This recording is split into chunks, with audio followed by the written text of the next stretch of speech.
Trucking, got my chips cashed in. Keep trucking, like the Doodah Man together. What is crack-a-lackin', people? It's another Thursday episode, another monthly wrap-up of all the things happening around the GVQ quarter.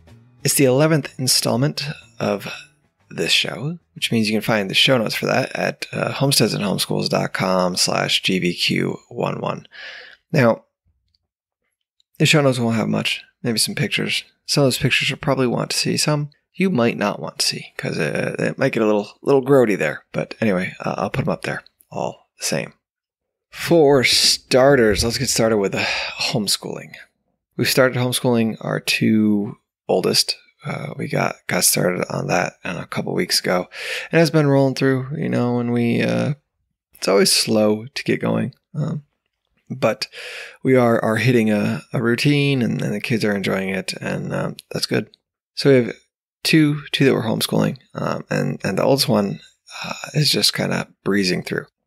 And our oldest daughter is struggling at times, and it's more the I don't want to do it, so I'm not going to do it, and we won't do it. And then, we have lots to do later. And I'm trying to recall.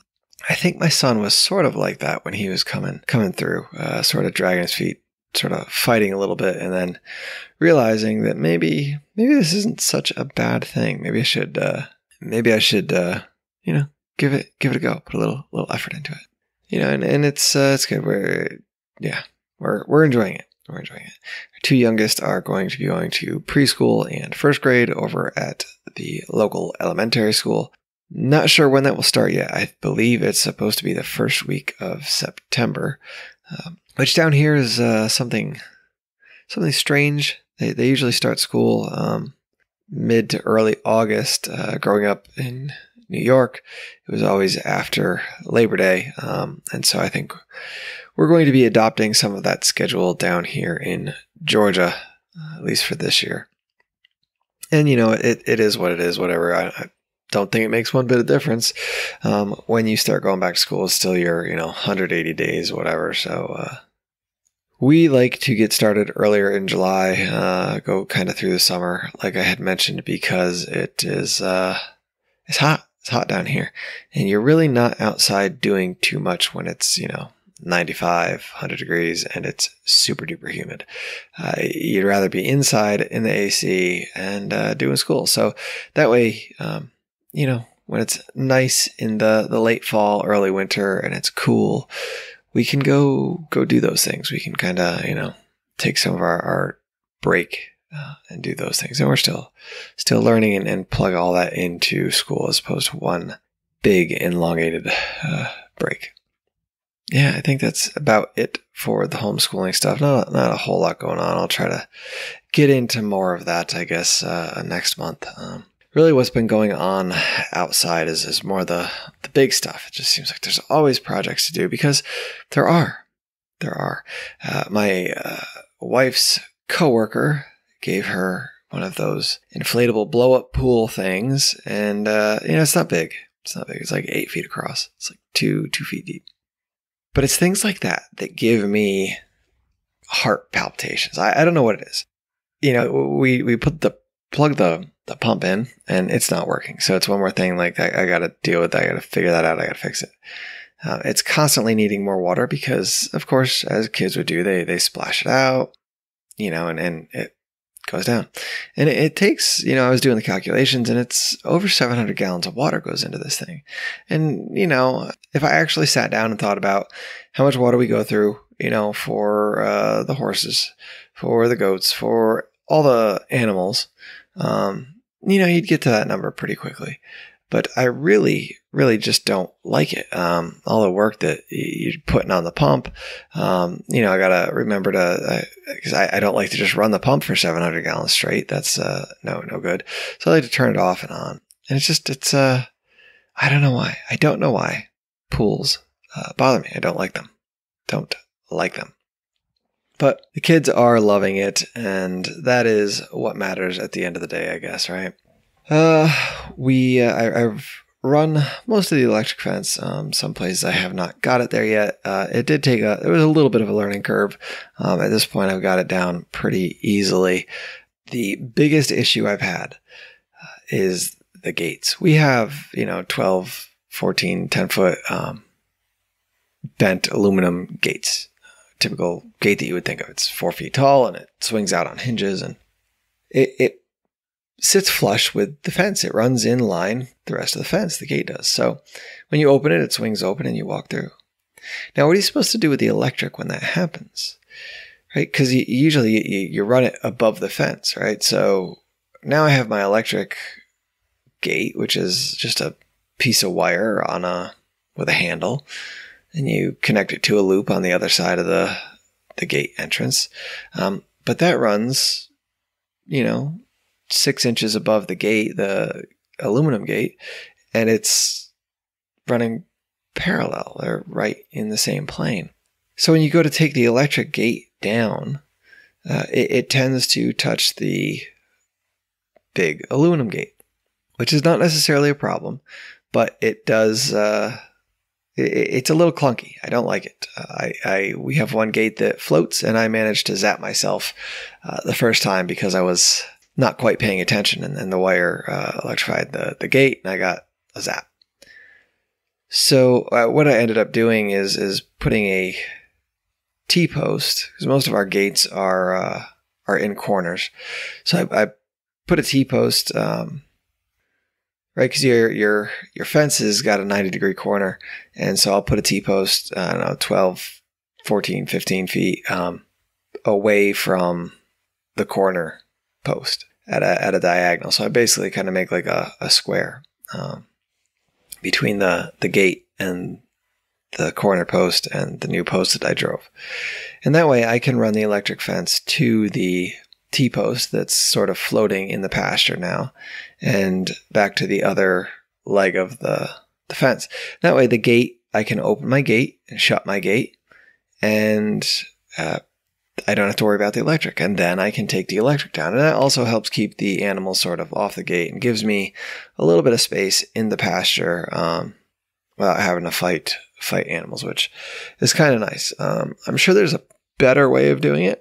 I don't know it. I didn't actually look. If anybody knows how to do that, how to run electric fence over a metal gate, let me know. I'd be curious for sure. So that's that. Our youngest daughter didn't listen quite so well. I go over it many times with all the kids, like, okay, this is hot, this is electric, you're gonna get zapped, please don't touch. And she did the same thing I did. She went into the goat pasture and she opened the gate, but she did not open the electric gate. So they collided, and she zapped herself. I don't know how long she was standing in the field for.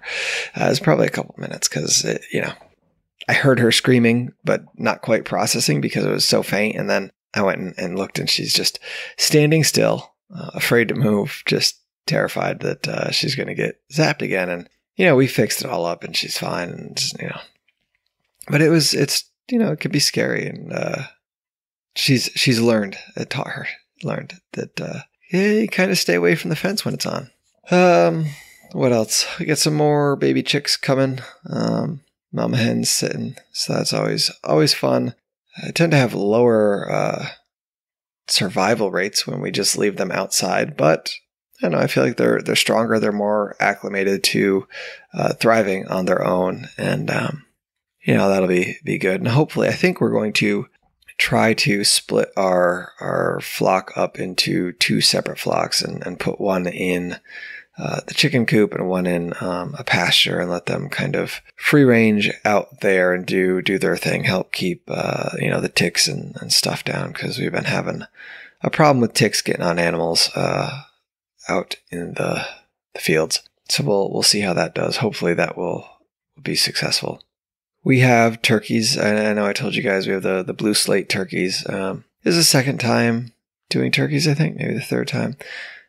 First time I got a mixed batch from Murray McMurray. Just basically the ends of the turkey batches that, somebody puts an order in for 15 black Spanish and they hatch 17 eggs, 16 eggs, just to make sure they have that full order.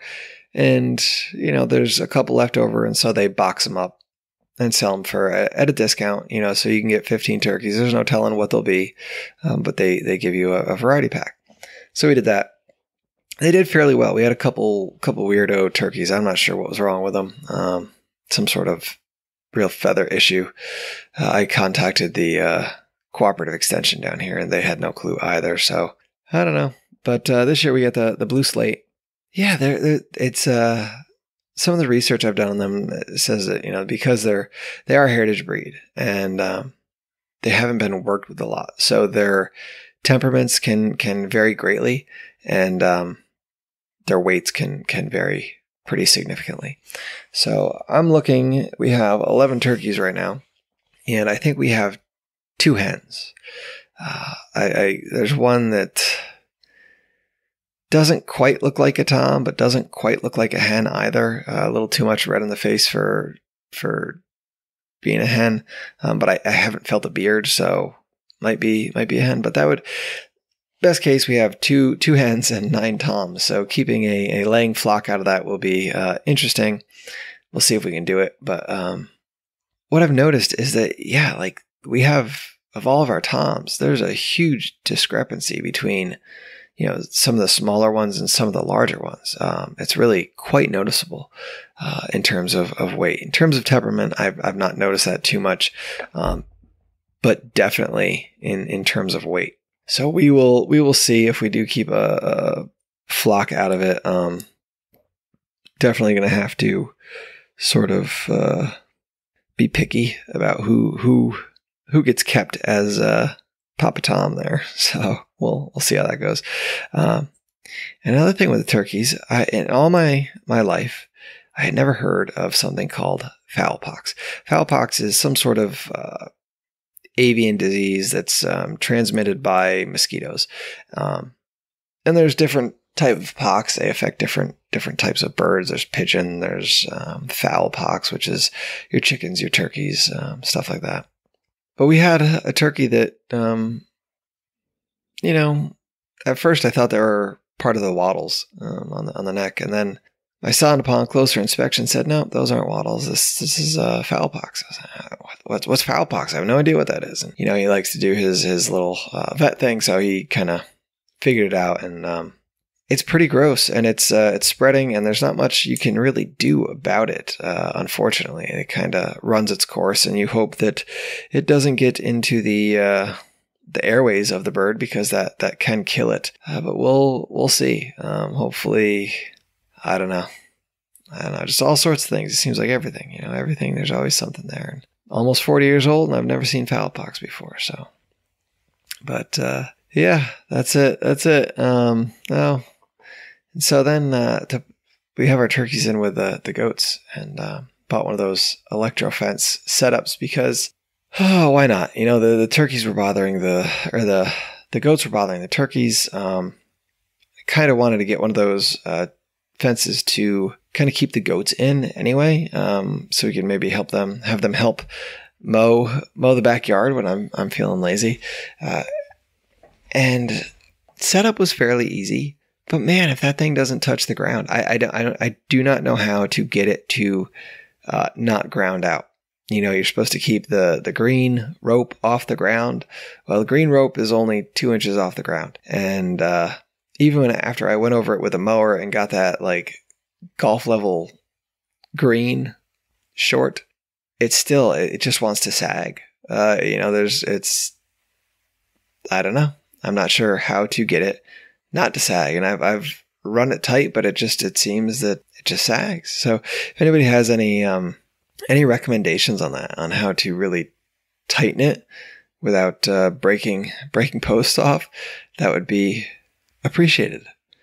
Really, I do like it. It's a nice little pen, I guess, device, whatever you want to call it, fence. But yeah, it seems a little little trickier. And maybe some of the ones that are set up for goats and sheep. We got the poultry one. Maybe that bottom rope is higher off the ground, so it's less chance of grounding out. And the poultry one is bad design because it's too close. I don't know. Open to suggestions if anybody has that. So I think that's all, you guys. That is it for today. I'll put some of those pictures of all the stuff I talked about in the show notes. Go check it out. Enjoy the downtime in the summer, because not a whole lot can go in the garden at this point. We're just kind of waiting. I think we're going to try to plant some raised beds and get that going. Try to get some fruit trees planned. I'm going to get somebody in here with a backhoe, dig up the clay, and I don't know, mix in a whole bunch of compost, because we've got 5-year-old trees that have not grown more than a foot, and they're just doing nothing. Got to amend that soil somehow. Hey guys, that's all for today. I appreciate you coming out and giving a listen. And just remember to get out there, sow those seeds of liberty. We can all reap sheaves of freedom together. I'm gonna ride us his dream.